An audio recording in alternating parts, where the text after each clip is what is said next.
E eu enxerguei dessa forma o primeiro tempo.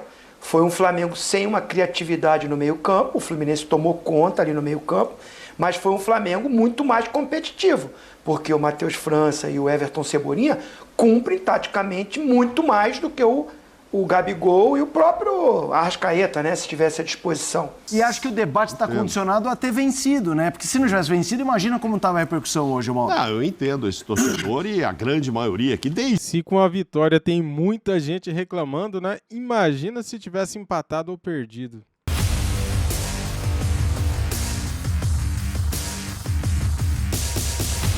Galera, daqui a 48 horas o Mengão estreia na Libertadores. Pra você que de repente tá assistindo o vídeo no outro dia, falta menos ainda, cara. Ansiedade pura e eu estou animado, hein?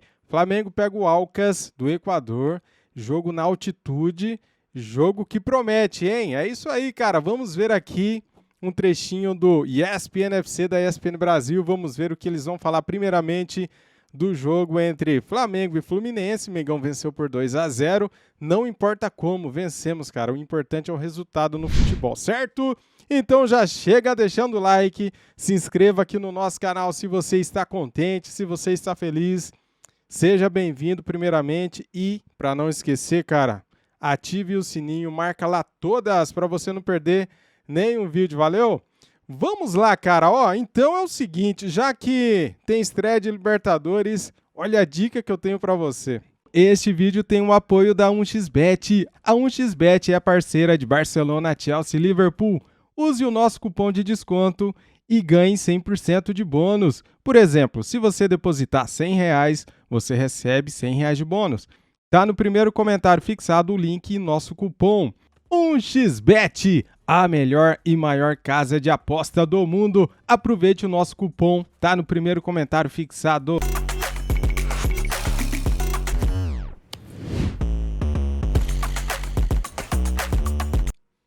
E tem vários jogos, né, galera? Isso que é importante também, né? Boa sorte e vamos aqui pro vídeo. Simbora! Vamos lá, a gente tem também a declaração do Gabigol, que foi a seguinte: é sempre estranho ficar no banco, mas no penúltimo treino falei com o Vitor. Falamos sobre algumas coisas. Uma conversa clara. Eu falei que queria voltar à minha posição natural, que é centroavante. E ele seguiu. Com esse esquema de 3 zagueiros, com os times jogando mais por fora, eu optei por voltar à minha posição. E aí eu disputo com o Pedro. E ele optou pelo Pedro.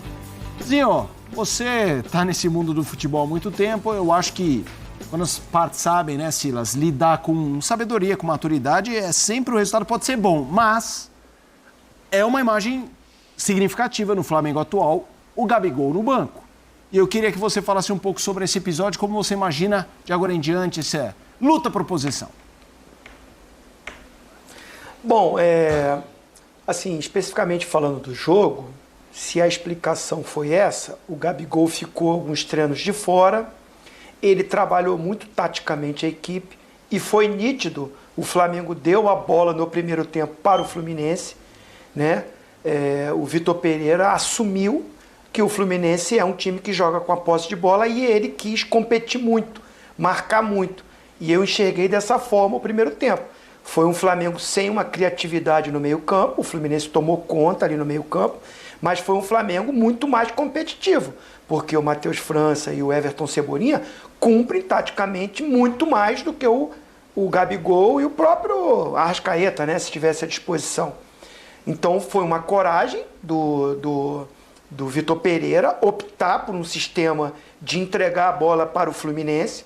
Achei o primeiro tempo o Fluminense até um pouco melhor, com umas chances mais claras, né?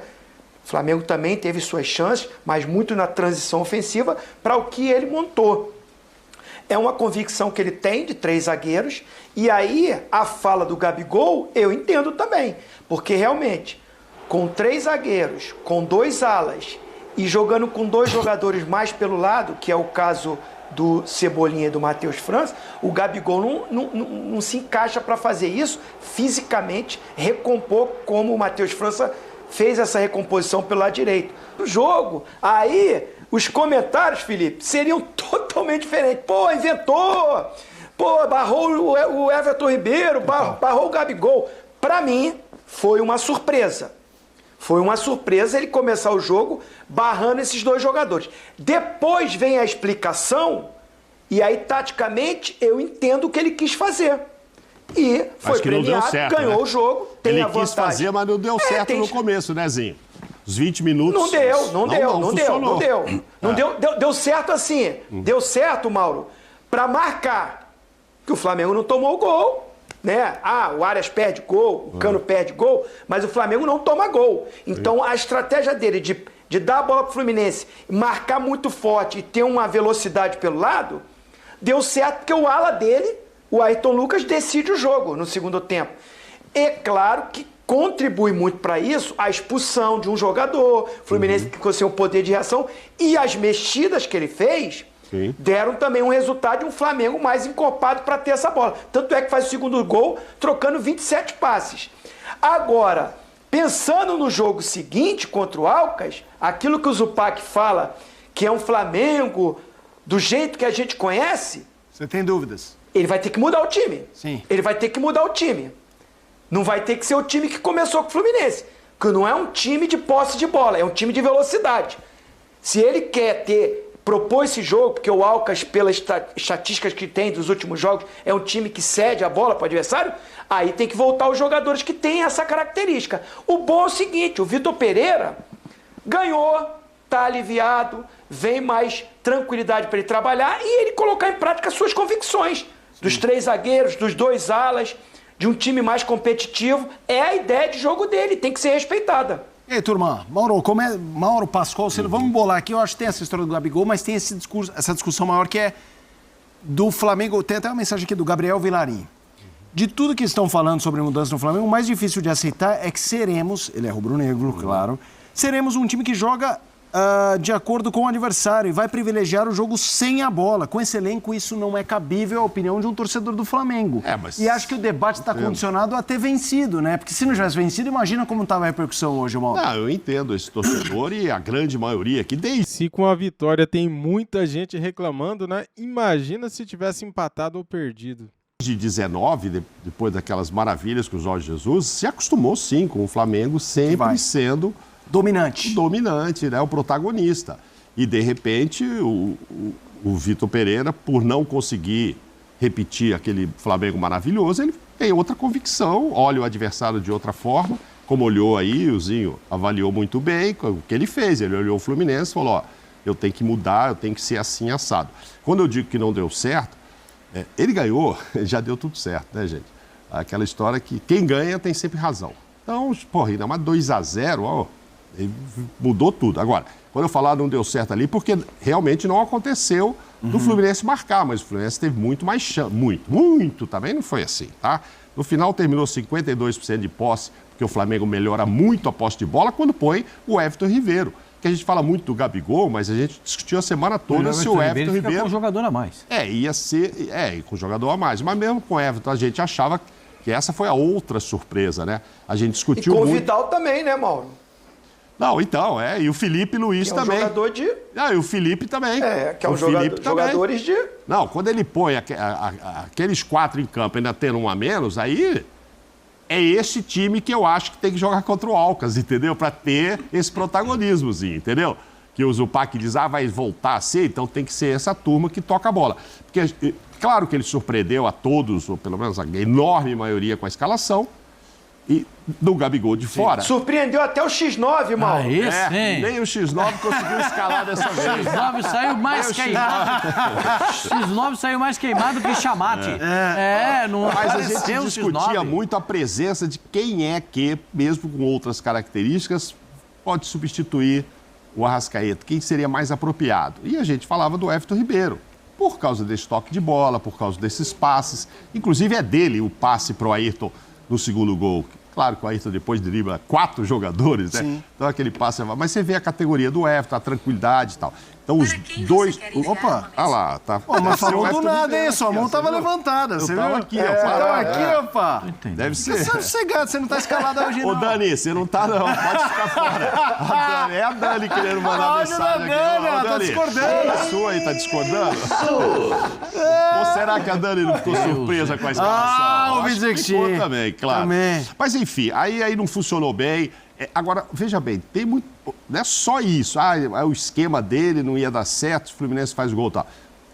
O Thiago, na minha opinião, e principalmente o Gerson, não foram bem também no primeiro tempo. Nem depois que o Flamengo tem uma parada, que a parada técnica muda tudo, o Flamengo passa a ser melhor, cria outras chances, mas eu não vi um primeiro tempo bom do Gerson. Ele melhora muito no segundo tempo. Sim. E o próprio Thiago, os carrinhos ali muito perigosos, tomou cartão, o Thiago podia também, não à toa, acho que ele saiu, porque o VP também estava com medo de uma hora ali, ele de repente ser até expulso. Então, são algumas coisas que aconteceram, e aí, depois da parada, eu vi um Flamengo melhor, aí você vai ver aquela chance lá do Pedro, aquele bate-rebate, enfim, chute do Cebolinha, aí já foi um segundo tempo melhor. Então, assim, o Fluminense dominou, o Flamengo dominou, eu acho que nem uma coisa nem outra, nós tivemos momentos, como um jogo é normal. Primeiro 20 minutos do Flamengo, depois mais 20 para o Fluminense, os primeiros 20, depois 20 do Flamengo, né? Só que o Flamengo teve a felicidade de ter o menino que vem fazendo uma temporada sensacional, está muito inspirado, o Ayrton Lucas, o melhor em campo, mas ele olha para o time... O Ayrton Lucas. O Ayrton Lucas, não, para mim o melhor. Tá tudo para ele. Para mim. Hein? Tá tudo para ele. Não, o melhor do... Tudo para ele agora, pela velocidade dele, pela forma que o Vitor Pereira está colocando o Flamengo para jogar. Sim, o sistema ajuda. Samuel Xavier, lateral direito, foi expulso bem na posição que é onde ele está chegando. Por bater nele, Exato. Inclusive por uma falta dele, né? Acertar ele. E depois do gol, em cima dele e assistência em cima dele. Eu acho que o Samuel Xavier falou, chega. Também tem Não alguns dá Cebolinha, ele e o Felipe. Aí é muita gente ali. Mas dá para jogar o Felipe com aquele toque de bola e o Ayrton meio ponta, né? Mas tem alguns aspectos desse jogo. O Fluminense vinha ganhando do Flamengo ultimamente. Sim. E o favorito era sempre o Flamengo. Esse jogo, especificamente, o favorito era o Fluminense. Por conta desses problemas todos que o Flamengo vem enfrentando, essas instabilidades, as questões das surpresas. A gente teve surpresa aqui com a Água Santa, mas a gente teve a surpresa lá com a escalação. Sim. Muita gente não esperava. Agora, voltando ao tema do Gabigol, Felipe... O quarteto mágico do Flamengo, Everton Ribeiro, Gabigol, Arrascaeta e Bruno Henrique, pro Gabigol, o Bruno Henrique era fundamental. Porque quando o Bruno Henrique virava centroavante, ele era o Pedro. Ele ganhava de cabeça, ele fazia gol de cabeça, e aí ele ia pra beirada, ele arrumava toda a confusão lá, o Gabigol sozinho entrava e fazia o gol. Só que agora não tem mais o Bruno Henrique, por enquanto. Vai ter. O Pedro, se o Gabigol disser, quero disputar a posição... Com o Pedro, hoje ele vai ficar no banco. Por quê? Tem um outro jogador que está aparecendo muito, que está subindo de produção, que é o Everton Cebolinha. O Everton Cebolinha que está começando a voltar a ser aquele Everton Cebolinha atacando. Mas ele também é muito melhor que o Gabigol no pós-perda. Assim como o Matheus França. E o Marinho a gente nem fala, o Marinho está escanteado lá, que também tem mais força nesse sentido. Então, assim, eu vejo pro Vitor Pereira... Eu não vejo um futuro assim próximo muito fácil, não. Porque ele vai ter que ter uma gestão de grupo gigante. Pode dar problema isso aí? Você ter o Gabigol no banco, e se o Gabigol disser, não, quero disputar a posição com o Pedro, hoje o Pedro é o centroavante um dos centroavantes da seleção brasileira. Mas aí não dá pro Gabigol meter a boca, porque ele vai sentir que o torcedor fala, desculpa, é isso, é um ou outro, hoje é o Pedro. É diferente do Gabigol falar, mas o Maracanã reclamou, hein? Então. Mas quando o Maracanã reclamou, ele não sabia das entrevistas, né? Porque assim, quando o Gabigol fala, eu falei que não jogo mais ali, ele tinha que optar e optou pelo Pedro. Acho que se o Gabigol falasse no microfone, pro alto-falante de marca, gente, eu não jogo mais na ponta, eu ou o Pedro.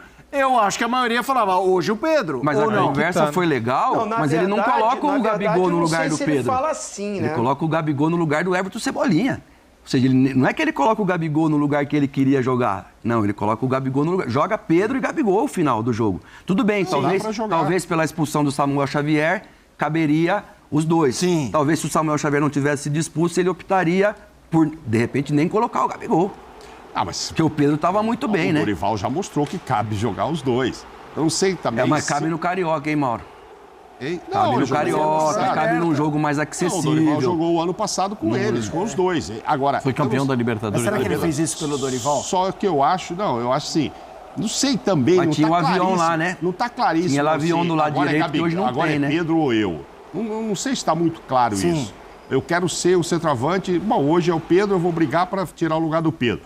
Não, talvez ele não ficar tanto de beirada. Tudo que ele fez de bonito no ano passado, muito elogiado por todo mundo, ajudou, inclusive, o Pedro muito para ir, inclusive, para a seleção, com essa dedicação dele pela beirada. Talvez ele queira jogar um pouquinho mais dentro da área. Ele não quer fazer essa beirada, não quer que você tire o Pedro. Ele não quis dizer que era ele, olhou, né? Diga assim. Não, o Zinho entende diferente. Pode falar, Zinho. Não, o que eu quero dizer é o seguinte, o Gabigol, eu não vejo que ele está pedindo para jogar no lugar do Pedro só. Sim. É isso que eu falei. Se o Vitor Pereira mantiver um esquema, porque está se falando que é por causa de 3 zagueiros. Não é. É porque ele coloca um centroavante e 2 jogadores de beirada que perdem a bola, recompõem como meias marcadores pelo lado. Aí o Gabigol não se adapta a isso. Ele, nesse sistema contra o Fluminense, jogar fazendo o que o Matheus França tinha que fazer, perde a bola, volta lá pela beirada lá. Esporadicamente no jogo fazer, ele até faz. Mas já ter essa função, iniciar com essa função, não é a do Gabigol. Vai prejudicar para que ele produza ofensivamente e ele não vai conseguir entregar taticamente a marcação que o Vitor Pereira quer. Aí o Vitor Pereira realmente vai ter que escolher. Se é esse sistema, é Pedro ou Gabigol. Mas o que eu entendo que o Gabigol diz é o seguinte: eu posso jogar com o Pedro, mas como atacante, não como um cara aberto na direita para marcar lateral, para voltar para o corredor. Aí é o Matheus França que tem essa característica do drible, do 1 contra 1, da velocidade. Aí, ele fazia isso com o Pedro, porque ele era um segundo atacante, com liberdade de movimentação, e tinha uma Arrascaeta por trás para municiá-los. Não tem esse meia. É o Everton Cebolinha de um lado, é o Matheus França do outro, e são 2 volantes. O Gerson saindo um pouquinho mais, com 2 alas de velocidade. Não tem a criatividade do meio-campo. Por isso o Fluminense dominou o meio-campo no primeiro tempo. Então, nesse sentido, o Gabigol está certo. Vai pedir para disputar a posição na que ele é melhor, para ficar como o número 1.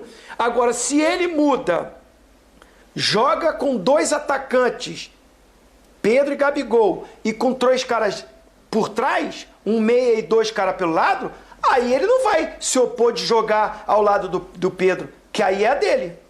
Vai lá, Pascoal.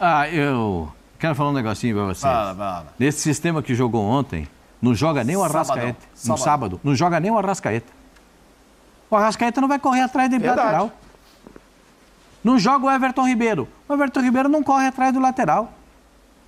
Não joga o Gabigol. O Gabigol não vai correr atrás do lateral. Se esse for o sistema, o Flamengo encontrou um jeito de jogar contra o Fluminense. Mas esse é o sistema ou é o sistema contra o Fluminense? Mas aí é o seguinte, o que dá certo vai ficando. Sim, tem essa. E o que dá certo vai ficando, passa a ser incorporado e definitivo. Por exemplo, a relação dos 3 zagueiros.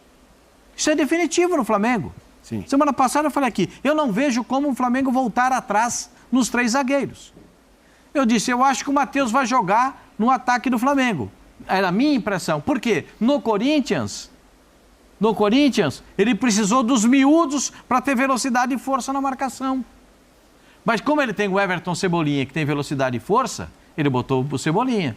Aí botou o Matheus também para fazer isso. Então, o técnico do Flamengo, ele só está adotando a sua filosofia de jogo, montando aquilo que ele entende. E agora o lado da velocidade inverteu, né? Inverteu. Era agora, o Rodinei. Era o Rodinei pela direita, agora é o Ayrton Lucas. Ayrton Lucas pela esquerda. Então, nesse jogo contra o Poçante Alcas, né? Aí o Flamengo pode voltar a ser aquele Flamengo do toque e me voe. Mas será que vai ser? Toque e me voe. Por quê? O time da pegada, o time que vai jogar no final de semana no Carioca, ele pode tirar. Então, ele voltar com os caras que entraram no segundo tempo. Então, jogar isso, com o Felipe, jogar com o Gabigol, jogar com o Vidal. No toque e me voe. Isso. Pim, pam, pum, vai tocando a bola, vai chegando e vai elaborando o jogo. Mas se o Alcas foi isso que o Zupac falou ali, que dá a bola para o adversário, mas sofre 22 finalizações por jogo. Mas gosta de sofrer, então, ou seja, marca mal. Isso também quer dizer que o Alcas marca mal, porque se você dá a bola para o adversário para contra-atacar e mesmo assim você sofre 22 finalizações, diz que é média, não é que tem 9 e sofre 22, ou seja, deve marcar muito mal. Agora Então, nós estamos falando de um time que vai jogar no próximo domingo, agora com uma vantagem, né? Primeiro ele precisava ganhar do Fluminense. Então agora, será que há tanta necessidade de ser o mesmo esquema agora? Será que ele vai de novo? Aí eu preciso pressionar o Fluminense, eu preciso fazer isso? Ou o segundo tempo mostra que ele precisa ter agora mais gente no meio-campo e não perder o meio-campo? Eu acho que a gente pode ter mais uma surpresa de voltar a ser o outro Flamengo agora. Porque o resultado não está dado ainda. Não, eu sei, mas não é agora com a vantagem, não é mais difícil. O Fluminense. Mas ele fala isso, né, Mauro? Sim. Que foi, Zinho? Não, o VP fala isso que você disse. Isso que o Mauro falou, o VP na entrevista deixa bem claro, né? E tem que ser respeitado, é o estilo dele. O Flamengo o contratou. Por isso que eu falei, a troca lá, quando foi feita, eu não concordei, né? Já passou, tem que deixar o cara trabalhar. Não concordo, não gosto, é uma opinião. Do Flamengo com 3 zagueiros, do Flamengo com o elenco que tem, com as peças que tem, ser um time que não propõe o jogo. Sempre foi assim. Mas ele tem esse modelo, tem que ser respeitado, né? Vamos ver se vai dar certo. Deu certo por circunstância do jogo contra o Fluminense. Expulsões, o Flamengo eficiente quando teve a chance, né? Agora, eu quero ver o seguinte... Quando tiver o Arrascaeta à disposição, bem, eu concordo com o Pascoal. Ele não consegue se encaixar no sistema que começou o jogo contra o Fluminense. E que, na minha visão, não deu certo. O primeiro tempo não deu certo. É que o Flamengo começa o jogo, faz o gol com 5 minutos. Qualidade, maravilhoso. Escorada do Pedro, jogada bonita, Cebolinha roda e o Ayrton Lucas que sobrou no jogo. Faz o gol. Isso traz uma tranquilidade. Ele faz as mexidas, porque sente o Fluminense crescendo no jogo. Mérito do VP. Faz as mexidas e coloca esse time para ter a posse. Troca 27 passes e faz o segundo gol. Vamos fazer Tem o Fluminense reclama, porque não foi expulso o Léo Pereira. E que foi expulso Samuel Xavier. Aí eu posso concordar com o Fluminense. Flamengo tomar conta do jogo. Eu posso concordar com o Fluminense nisso aí. Eu quero saber... É a sequência. E o VP fala isso que o Mauro tá dizendo. Tá aí, galera, mais um vídeo aqui do programa ESPN FC falando da vitória do Mengão e também das opções de Vitor Pereira. Será que Gabigol vai ser o titular contra o Alcas nesta quarta-feira às 7 da noite? Eu acho que sim, hein, galera. O Vitor Pereira, ele vai poupar alguns jogadores. Isso não é informação. É um achismo, tá? Acho eu que o Vitor Pereira irá poupar alguns jogadores pensando na final do Carioca. E aqueles jogadores que entraram no segundo tempo contra o Fluminense irão sair jogando agora contra o Alcas pela estreia da Libertadores. Everton Ribeiro, Gabigol, Vidal, talvez o Felipe Luiz, Thiago Maia nem viajou, né? Cara, se o Flamengo jogar com time reserva, é favorito contra o Alcas. Então, esse time que vai jogar é um time muito forte, galera. Irão jogar os principais jogadores do Mengão. Cara, eu já tô ansioso aqui, animado pra caramba. Aqui nesse vídeo eles falaram bastante do jogo de ontem, né? E tá certo, tem que falar mesmo. Vitória do Mengão, isso que importa, pessoal. Eu não estava mesmo esperando o show, porque o Flamengo vinha jogando mal pra caramba, né? Não estava esperando goleada. Então, cara, 2-0, galera. Isso é um passo muito importante que o Mengão tá dando aí para vencer o Campeonato Carioca deste ano, cara. É o que eu falei aqui durante o vídeo, se com a vitória do Flamengo tem torcedores reclamando do desempenho do time, imagina se tivesse perdido o jogo. E vou falar outra, hein, para vocês me verem criticando o Flamengo ou Vitor Pereira ou algum jogador na vitória, é porque a coisa é muito séria. Quando o Flamengo vence, cara, eu quero é festejar, eu quero é comemorar e eu gosto de elogiar quando vence. Quando perde, a gente fica triste e com a raiva que dá a gente acaba criticando, né? Mas isso é normal, cara, isso é paixão. Na vitória a gente reage de uma forma e na derrota de outra forma. Isso é natural, né? Muito bem, dito isso, cara, ó, deixa o like aí, se inscreva no nosso canal e ative o sininho para não perder nada. Isso aqui é Flamengo. Falou do Mengão, tá na mão. Eu trago aqui para vocês tudo que a imprensa fala do nosso Flamengo. Saudações rubro-negras. Fui!